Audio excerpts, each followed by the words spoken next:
জি, ধন্যবাদ আপনাকে। শীতকালীন যে সবজিগুলো বাজারে ওঠা শুরু হয়েছে সেই সবজিগুলোর দাম কিন্তু একটু বাজার চড়া। অর্থাৎ চড়া বলছি এই কারণেই যে আসলে এই সবজিগুলো যেহেতু আগাম বাজারে আসছে এবং এই সবজিগুলোর আসলে আহ, চাহিদাও কিন্তু আসলে ব্যাপক। শীতকালীন এই সবজিগুলোর বাজারে আসার ফলে কিন্তু বাজারে যে সবজির সংকট সেটাও কিন্তু আসলে কিছুটা আসলে নিরসন হয়েছে। যেহেতু এই সময় বাজারে সবজির খুব বেশি আসলে সরবরাহ থাকে না, যে কারণে আসলে এই সবজিগুলোর আসলে গ্রাহকদের কাছে বা ক্রেতা যারা আছেন তারা কিন্তু আসলে উচ্চ মূল্য হলেও তারা কিন্তু আসলে কিনে নিয়ে যাচ্ছেন।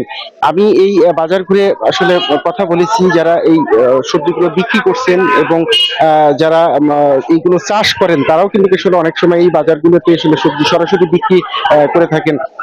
তারা বলছেন যে আসলে সবজির ভালো দাম কিন্তু তারা পাচ্ছেন, কারণ সরাসরি উৎপাদক কিন্তু আসলে ক্রেতার কাছে এই সবজিগুলো বিক্রি করার ফলে তাদের কাছে কিন্তু আসলে এই সবজিগুলো সরাসরি সরবরাহ করা সম্ভব হচ্ছে এবং তারা কিন্তু সরাসরি কৃষক থেকে একদম ভোক্তা পর্যন্ত এই সবজিগুলো পৌঁছানোর ফলে মধ্যস্বত্বভোগীদের যে দূরত্ব সেই দূরত্বগুলো কিন্তু আসলে থাকছে না। আমি একটু কথা বলতে চাই একজন বিক্রেতার সাথে, আপনার কাছে একটু জানতে চাই যে আসলে এই বেগুন কত করে বিক্রি করছেন?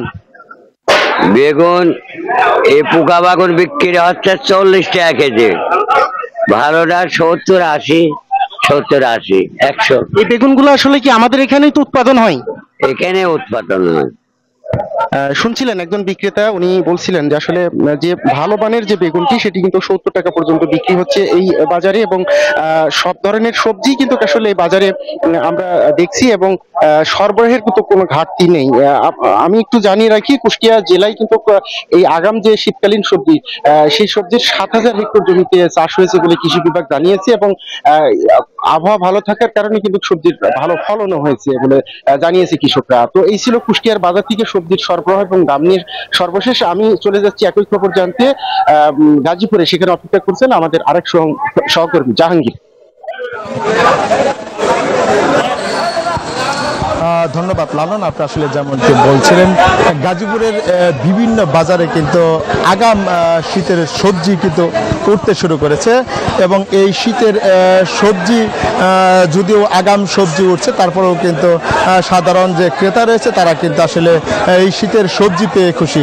আমি যদি একটু জানিয়ে রাখি যে প্রান্তিক যে কৃষক যারা রয়েছে তারা কিন্তু গাজীপুরের যে বিভিন্ন বাজার রয়েছে সেই বাজারগুলোতে কিন্তু এই শীতের সবজিগুলো বিক্রি করতে আসে, যদিও দাম একটু বেশি তারপরেও কিন্তু সাধারণ যে ক্রেতা রয়েছে তারা কিন্তু আসলে খুশি যে সাধারণ কৃষকের কাছ থেকেই কিন্তু তারা এই সবজিগুলো ক্রয় করতে পেরে তারা কিন্তু আসলে খুশি প্রকাশ করছে এবং তারা বলছেন যে এই শীতের সময় যে আগাম শীতের যে সবজিগুলো সেই সবজিগুলো কিন্তু তারা সাধারণ কৃষকের কাছ থেকে সরাসরি ক্রয় করতে পারছেন। এবং আমি যদি একটু বলি যে গাজীপুরে যে বাজারগুলো রয়েছে সেই বাজারগুলোতে কিন্তু পাইকাররাও এসে কিন্তু সবজি ক্রয় করে গাজীপুরের চাহিদা মিটিয়েও কিন্তু জেলার বিভিন্ন জায়গায় নিয়ে যায় এবং এটি কিন্তু ঢাকা শহরেও সাধারণ পাইকাররা নিয়ে যায়।